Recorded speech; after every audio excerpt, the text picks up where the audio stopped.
The more I think about it, the more I think all of my Valentine's Day problems started way back in the third grade.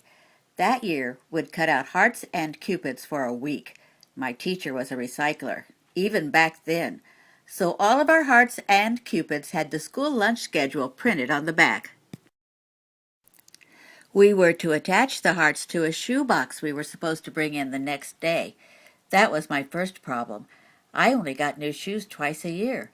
Back to school shoes in September and Easter shoes. I went barefoot in the summer. I knew the boxes were long gone. Oh, the stress.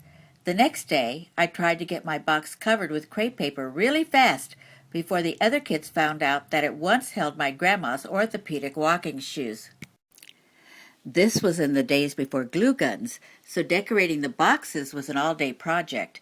At the end of the day, we got the same lecture we'd gotten every year from other teachers.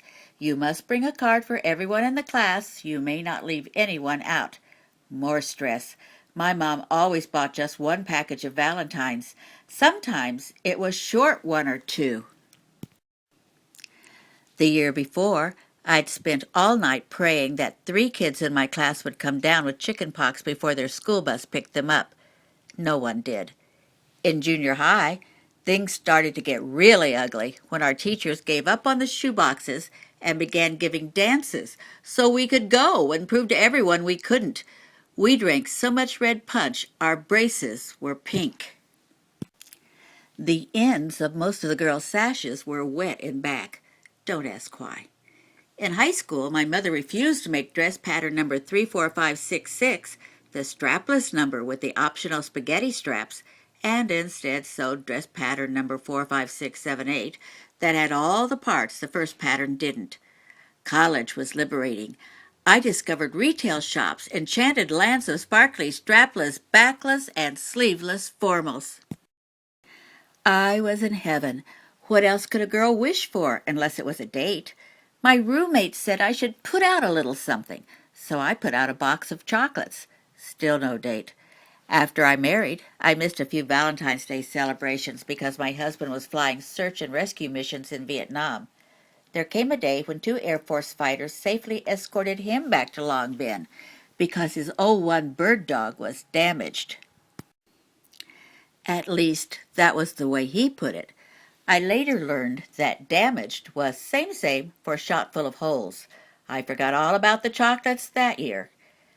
But my real Valentine heartbreak came when I had a little girl and discovered I couldn't make those heart-shaped cookies with red frosting. Not for anything.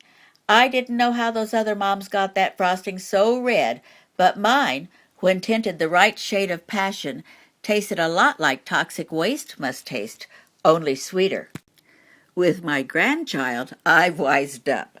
I'm planning to make strawberry jam sandwiches on white bread that I'll cut into heart shapes with a cookie cutter.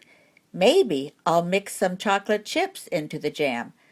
This year, I will not watch Martha Stewart on the Yearning Channel make those cookies again in the fancy shapes with the tinted frostings and silver dragées sprinkled on top. I hear those silver beads aren't even edible. Last year, she hung imported ribbon through a hole at the top of each cookie and hung them on a little twig tree in her living room. Oh, the stress.